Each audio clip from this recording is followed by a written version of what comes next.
আমার দেশে আমিই সেরা, এটা প্রমাণ করার জন্য আমার এদের সাথে বিতর্ক করার কোনো প্রয়োজন নেই মাননীয় স্পিকার। আজ পর্যন্ত যশোর যে সেরা এইটা কেউ আসলে মানে প্রমাণ ছাড়া দেখাতে পারেনি যে অন্য জেলা কেউ সেরা হতে পারে মাননীয় স্পিকার। এতক্ষণ ধরে যারা কথা কলো এদের একটা কথাও আপনি ঠিকমতো বুঝতে পারেননি। যদি বুঝে থাকেন তাহলে ওরা ওদের নিজেদের কথা কইনি মাননীয় স্পিকার। আমার নোয়াখালীর বন্ধু এসে কথা কলো কিচ্ছু বুঝিনি, চিটাঙ্গি ভাষা ওটা তো আরও বুঝিনি মাননীয় স্পিকার। কিন্তু আমরা যখন কথা কই আমাদের কথার মধ্যে একটা মিষ্টি ভাব পাবেন আপনি। এই মিষ্টি আইসে কোন জাতে মাননীয় স্পিকার? আমাদের খেজুরির গুড়িতে। এই খেজুরির গুড় কিন্তু হচ্ছে মাননীয় স্পিকার আমাদের একটা জিআই পণ্য, অর্থাৎ বাংলাদেশের মধ্যে এবং পৃথিবীর মধ্যে বিখ্যাত এই খেজুরির গুড় কিন্তু সারা বিশ্বে সমাদৃত। এবার আসতেছি মাননীয় স্পিকার ঐতিহাসিক ব্যাপার নিয়ে। এই যে এরা এত কথা বলো, এরা তো সবাই বাংলাদেশেই বসবাস করে মাননীয় স্পিকার। এই বাংলাদেশটারে স্বাধীন করেছে কিনা মাননীয় স্পিকার? সবার আগে শুরু করেছে যশোর মাননীয় স্পিকার। প্রথম বাংলাদেশের মধ্যে বিজয় নিয়ে আসে যশোর।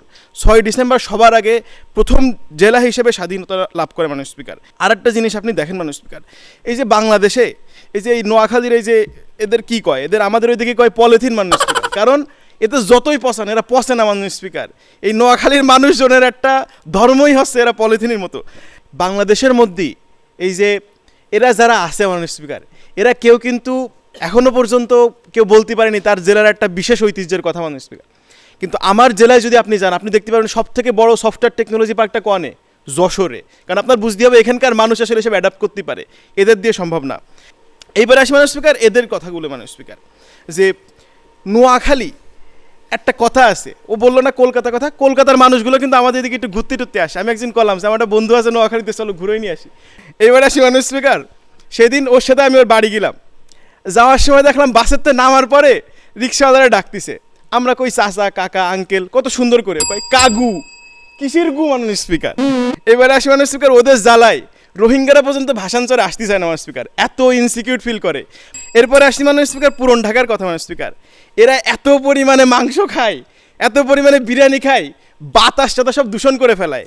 আপনি যাওয়ার সময় কাছে গোলাপ ফুল নিয়ে, নাহলে একটু পরে দেখবেন এখানে টিকতে পারতেছেন না মাননীয় স্পিকার। এবার আসি চট্টগ্রামের আপাইটটাকে কলো, চট্টগ্রামের মানুষটাকে চ দিয়ে চালাক, চ দিয়ে চট্টগ্রাম। তো ক দিয়ে কাজিনটার দিকে কেন আপনারা এত বেশি নজর দেন মাননীয় স্পিকার? এই কথা তারা বলে না। তাদের যে বিবাহের সংস্কৃতি মাননীয় স্পিকার, এই সংস্কৃতি বাংলাদেশের সবথেকে খারাপ সংস্কৃতি। এবার আসি ব্রাহ্মণবাড়িয়া, ওরে বাবার তো সন্ত্রাসী। আপার দিকে তাকালেই বুঝবেন যে আপনারা কোন লেভেলের সন্ত্রাসী। এবং একই সাথে এই ব্রাহ্মণবাড়িয়ার মানুষ আসলে বিশ্বাস করতে পারে না মাননীয় স্পিকার। ধন্যবাদ মাননীয় স্পিকার। আজকের এই সংসদে আমরা যে যশোর, আমরা যে সবার সেরা, এটা আসলে নতুন করে প্রমাণ করার কিছু নেই। আমরা পূর্বের থেকে সেরা, এখনও সেরা, আগামীতেও সেরা থাকবো ইনশাল্লাহ।